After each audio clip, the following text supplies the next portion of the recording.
Halo teman-teman semua, di sini saya akan menjelaskan template budgeting dan spending tracker yang didesain dengan fitur yang lengkap namun juga ringkas dalam satu sheet saja.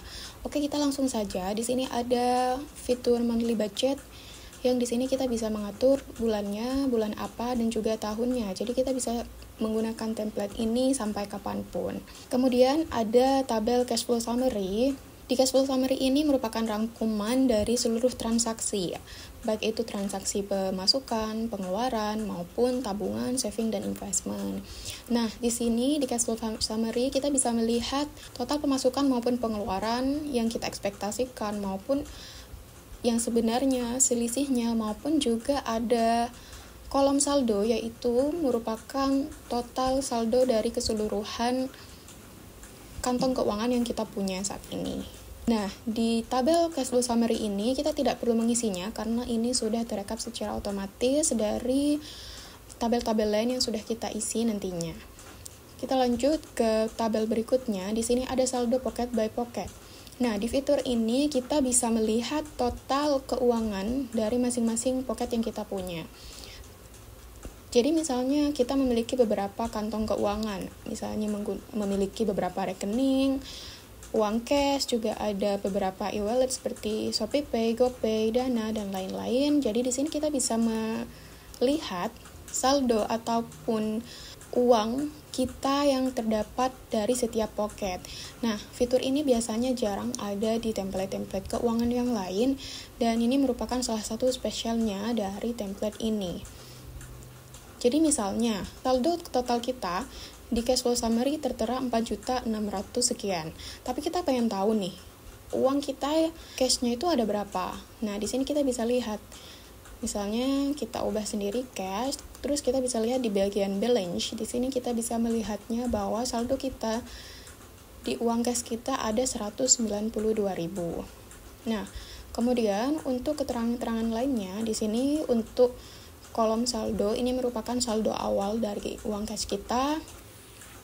Kemudian kolom transfer dan transfer ini adalah kolom transaksi transfer keuangan antar pocket ke pocket yang lain. Jadi misalnya kita ingin menarik uang dari rekening Mandiri ke cash, di sini akan terekap.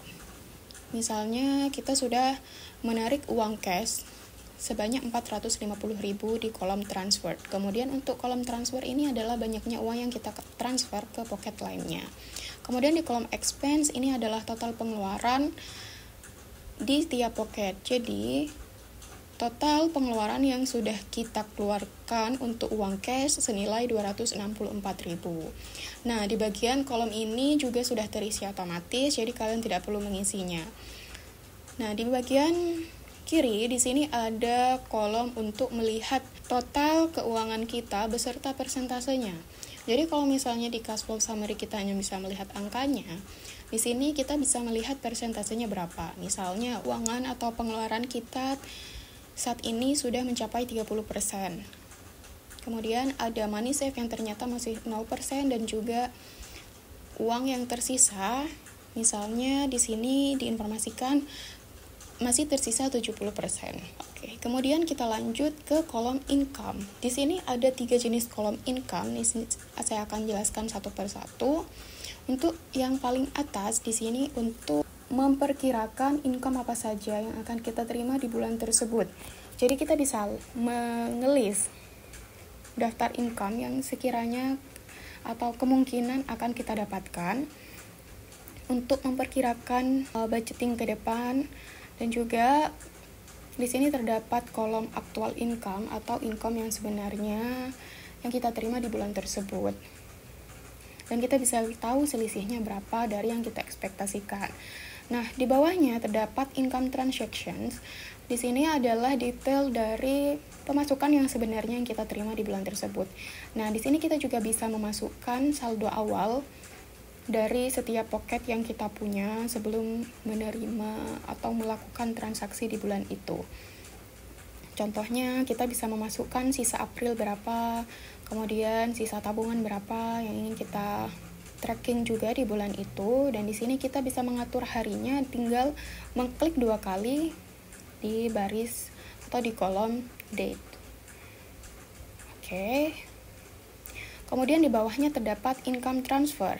Di sini income transfer ini merupakan kolom detail dari setiap transfer keuangan antar pocket. Jadi kalau misalnya kita ingin menarik uang dari rekening, kita bisa mencatat penarikan uang itu agar tidak mengacaukan perekapan gitu. Jadi di sini di kolom di tabel income transfer ini menyambung dengan tabel saldo pocket by pocket di bagian transfer dan transfer. Misalnya nih, kita ingin menarik uang dari rekening Mandiri, ingin menarik uang cash sebanyak 100.000. Nah, di sini kita bisa melihat perubahan dari jumlah balance yang awalnya 192 menjadi 292.000. Di bagian transfer yang semulanya 450 menjadi 550.000. Seperti itu ya teman-teman. Kemudian fitur lainnya, kita bisa melihat progres dari keuangan kita dalam bentuk diagram. Di sini ada diagram batang untuk melihat progres budgeting dan pengeluaran aktual kita, apakah sudah melebihi budget atau tidak, kita bisa lihat dari diagram batang ini. Kemudian di diagram lingkaran ini kita bisa melihat persentase pengeluaran per kategori. Oke, kita lanjut ke tabel berikutnya. Di sini ada tabel bagian saving. Di sini ada saving dan juga investment. Jadi kita bisa membudget berapa banyak uang yang ingin kita tabung atau ingin kita investasikan, dan juga kita bisa mencatat yang sudah kita tabung yang sebenarnya itu berapa beserta dengan account-nya. Misalnya kita taruh di Mandiri, di Reksadana atau di lain sebagainya, kita bisa catat di sini. Kemudian di sini ada kolom expense atau pengeluaran. Ada 4 jenis kolom expense. Kolom expense yang pertama di bagian paling kiri dan atas ini adalah rekapan dari total budgeting dan juga total pengeluaran per kategori. Jadi untuk pengeluaran kita bisa mengkategorikan menjadi beberapa macam. Misalnya ada supplies, bill, food, body care, skill, dan hobi. Nah ini juga kalian bisa atur sendiri isinya apa. Untuk bisa mengaturnya kalian bisa menuju ke sheet custom. Nah di sini kalian bisa mengatur nih expense-nya itu kalian ingin mencatatnya sebagai kategori apa saja di bagian custom. Nanti kalau kalian mengubah di bagian sheet custom ini, otomatis semuanya akan berubah. Oke, kita balik lagi ke bulan Mei. Nah, di sini misalnya di kolom expense ini kita bisa melihat total budgeting yang sudah kita susun per masing-masing kategori. Jadi untuk detailnya di sini ada di bawahnya, di tabel bawahnya secara detail. Kalau di bagian atas ini kita bisa melihat total per kategori. Kalau di bawahnya ini adalah tabel budgeting secara detail. Misalnya nih kita mau membudget perkiraan pengeluaran kita di bulan Mei. Untuk bagian bill, perkiraan cost sebesar ini. Nah, nanti kalau misalnya belum dibayar, aktual ini akan terisi 0 seperti di bagian alat masak. Tapi kalau misalnya sudah terbayar, dia akan terisi, dan bagian remain atau sisa budget itu juga akan terkurangi. Ini contohnya. Ini saya di bulan Mei membudget keuangan untuk bayar kos dan juga sudah bayar kos, sehingga sisa budget untuk bayar kos sudah tersisa 0 rupiah. Nah, ini di bagian tabel ini kita bisa membuat list budgeting untuk masing-masing barang atau masing-masing pengeluaran secara detail, dan kita juga bisa men-tracking kira-kira sisa budgetingnya kita itu ada berapa uang lagi di tanggal sekian. Misalnya nih, sekarang tanggal 10, saya ingin tahu nih untuk budgeting transportasi di pengeluaran bensin kira-kira tersisa berapa uang lagi nih gitu, untuk memperkirakan keuangan selanjutnya. Nah, di bagian atas tadi kita bisa melihat total dari budgeting dan juga total pengeluaran aktual dan total budget yang tersisa dari setiap kategori. Kemudian lanjut di tabel berikutnya, di expense transaction ini adalah tabel pengeluaran yang sebenarnya secara detail ya.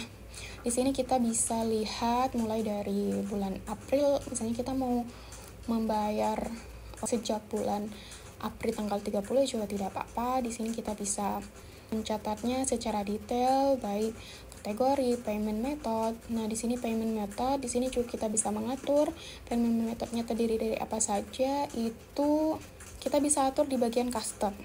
Seperti yang tadi saya jelaskan di bagian expense, kolom payment di sini kita juga bisa atur terdiri dari kantong apa saja.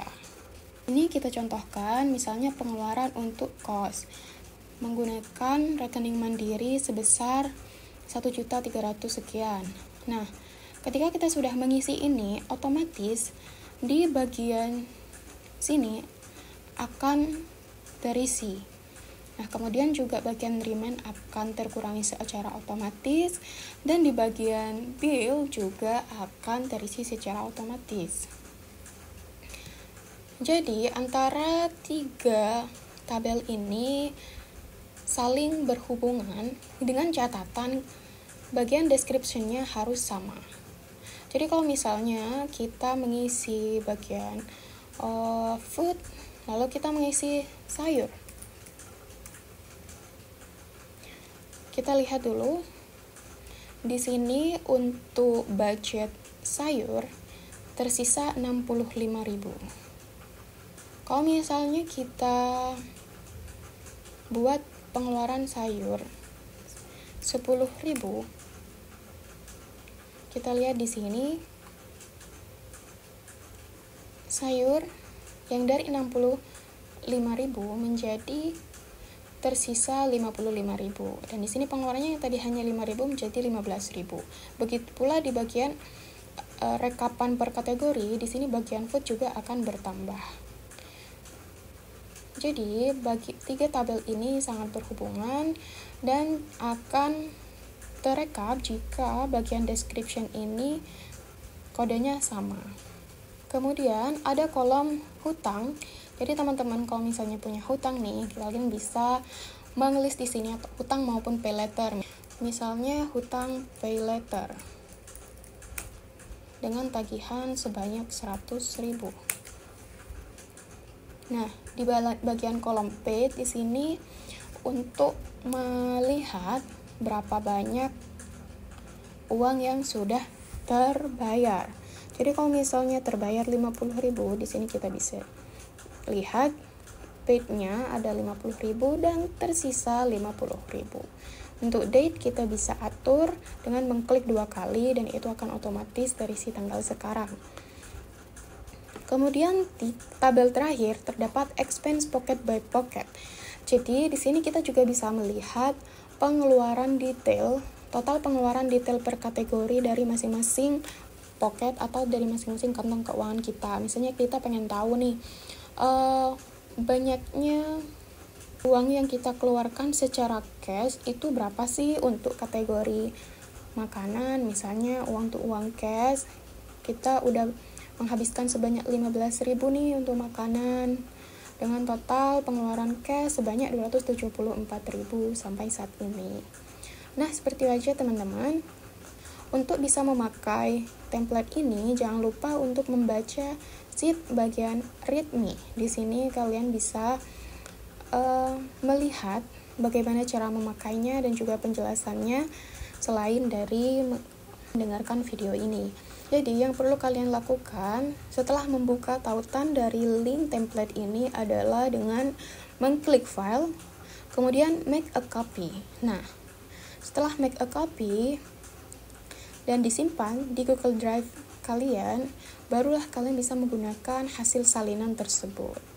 Untuk penjelasannya, jika kalian lupa, kalian bisa lihat secara singkat penjelasan di sini.